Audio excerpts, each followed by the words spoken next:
修行の末、熟達の忍びとなった。 Welcome back. My name is Drybear, and today I'm going to answer the simple question, is Sekiro Shadows Die Twice good? And hopefully during this process help you decide whether you're going to play it. Now I know there's tons of reviews out there, so I thought I'd do this one Drybear style, and as such we're going to be focusing mostly on the game design and the decisions of the developer. If you like this sort of content, be sure to like and let me know in the comment section down below, and if there's another game you want me to check out, be sure to let me know. Sekiro Shadows Die Twice is a $60 title developed by From Software and published by Activision. It is available on PS4, Xbox One, and PC. From Software is most known for their Soulsborne series, the 3 Dark Souls games, Demon's Souls, and Bloodborne. And this game is a bit of a sequel to those, although it does have a lot of evolutions inside of it. The expectations for this game could not be higher. People were so ready for this game to come out as the next installment of the Soulsborne idea. And Dark Souls 3 being a bit behind us means that we've been waiting a while for something like this. Now, if you're following along with the vibe up until release, Sekiro Shadows Die Twice had a lot of players excited, but cautious. It took a lot of steps forward in what the Soulsborne series is, and some people weren't sure whether they were going to like it or not. For example, the main weapon was locked in Sekiro. You can't change it like you can in any of the previous Soulsborne games. There's also no classes or stats to play with. You can't remake your character in different ways every single time. And so they definitely had a lot of differences in this game, but I can tell you that those early complaints went away instantly after the game was released, because this game made something very impressive happen. It was able to evolve what people liked about Soulsborne games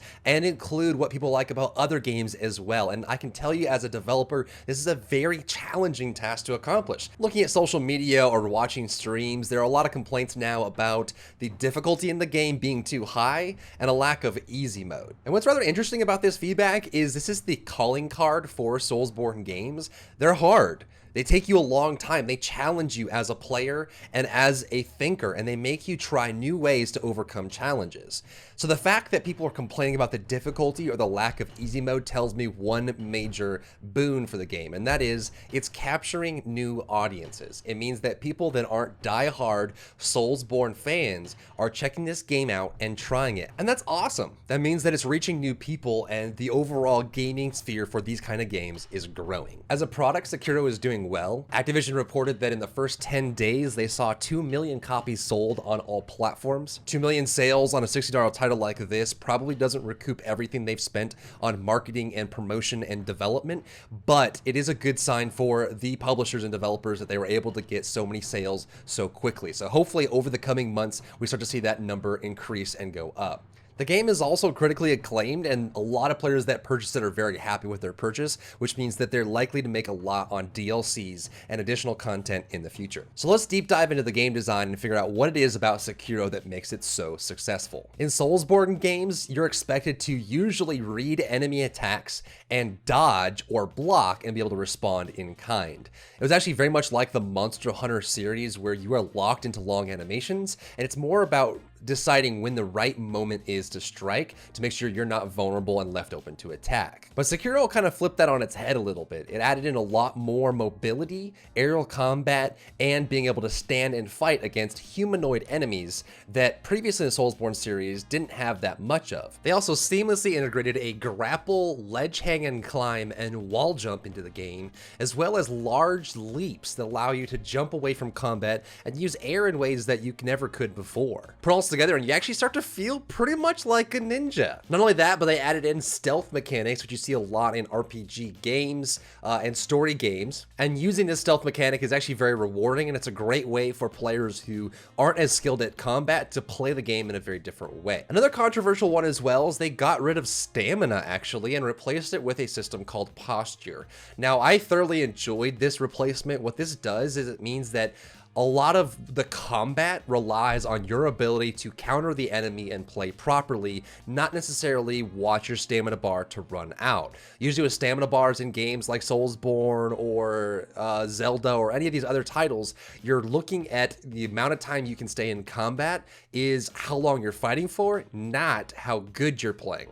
So posture is basically every time you take damage or you get knocked back or you get hit by something, your posture bar will go up. You get a full posture bar, fire, it breaks, and you get knocked down. It's a great system that allows you to also punish enemies and counter bosses that have posture bars as well. On top of this, they added in the ninja arm, which allows you to swap in different kinds of mechanics and a little bit specify the way you can play, although these choices are a little bit limited based on their efficacy. The ninja stars are very useful. The firecrackers for stunning on bosses and beast monsters, very useful. But some of the other ones, maybe not so much. The ability to avoid a attack with the shadow teleport and using the axe to break shielded enemies are very specific to the combat engagements you're having, and the rest of the time you don't use very much at all. On top of this, they added in a resurrection mechanic, which again was heavily criticized before the game came out. And what this is the ability to store up a revive that you can use once or twice in a single combat engagement, which you can use against hard bosses you're struggling with or points in the story that you just can't get past. Now, it is balanced out by the fact that you need to collect resources to restore this thing, but still, it is an addition that does make the game easier. Now, looking at all these additions, the stealth, the ability to move around the map a lot easier, the fact that you can counter and stand your ground against large enemies, and you can resurrect yourself, means that it's kind of silly that a lot of players are talking about difficulty or lack of easy mode in this game.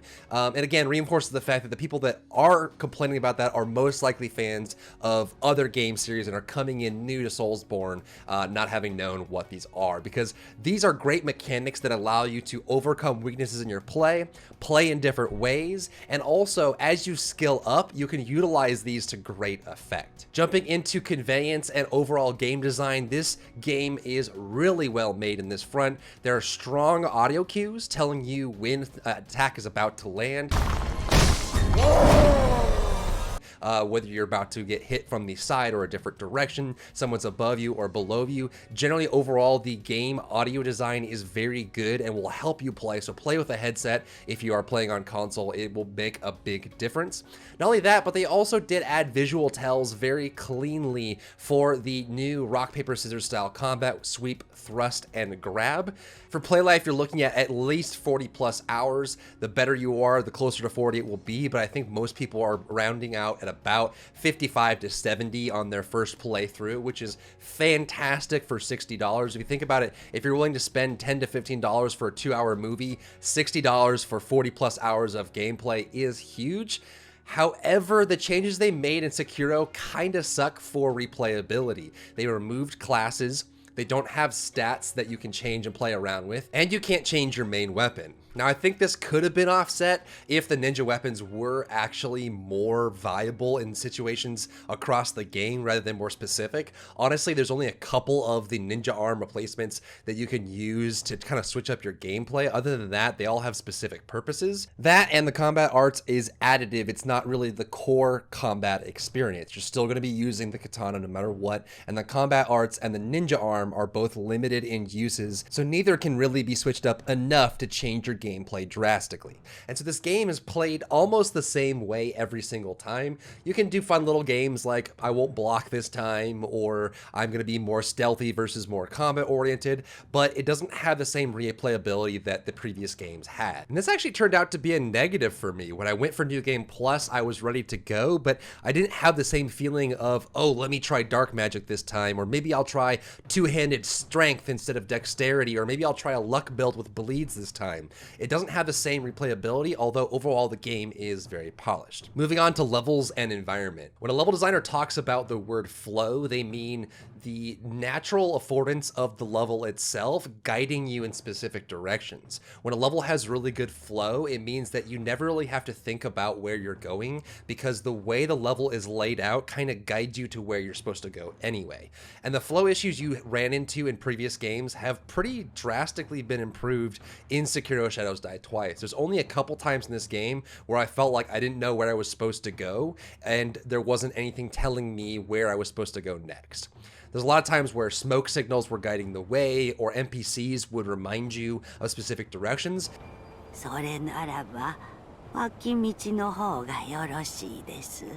So it is actually overall improved from the previous games. There's a couple spots where you'll get stuck, but it's in a good place. Overall, I'm gushing over what they've been able to accomplish with this game. They took the spirit of the previous games and the expectations that players had coming into Sekiro, answered those, but also added in new elements and new angles that challenged the way we thought about the games before and created a new environment. It's almost its own kind of game. The grappling in mid-combat, as well as being able to move around the map with it, was a huge addition. Stealth was also an interesting angle, although personally for me, I'm blood for the blood god, skulls for the skull throne every game I play, so I usually don't play stealth mechanics. I'd much prefer the difficulty of charging right through the center, but I think it's a great addition to the game that allows you to almost solve puzzles of engagements in different ways. The posture was a big addition to the game, and I like it a lot more than stamina. I feel like if I'm playing properly, I never have to sit and wait for my stamina bar to refill, which honestly, looking back on the last 20 years of gaming, doesn't feel that good. The ninja arm was decent. It was a nice little element to the game, but I don't think it accomplished what they were looking for overall, and I think it could have been taken even further. The aerial combat was a great addition as well, and I think it's something that the Soulsborne games actually desperately needed. For development, there were a couple audio issues, some black screen and graphics card issues, which you'd expect, a couple controller issues you'll find. If you Google a lot of these, you'll find solutions for these, and the crash rate was actually relatively low for a game of this size and global release. On the consoles, there were a couple variable FPS issues where the FPS was getting stuck or they couldn't be peaked out, and the minimum requirements on PC were actually a lot lower than I expected them to be, and the performance generally is very good. I didn't really find any major bugs or problems with this game release, and I'm really proud and I have a lot of respect for FromSoft for their delivery of this game. It had fewer issues from a development perspective than any of their previous titles. Overall, I think Sekiro Shadows Die Twice is a lesson to every developer everywhere on how you take a game that has pre-existing fans and a lot of expectations going into it and evolve it to the next stage. They put a lot of time and effort in understanding what players wanted and giving them even a little bit more on top of that. It's like when Henry Ford said, if I asked people what they want now, they would say faster horses.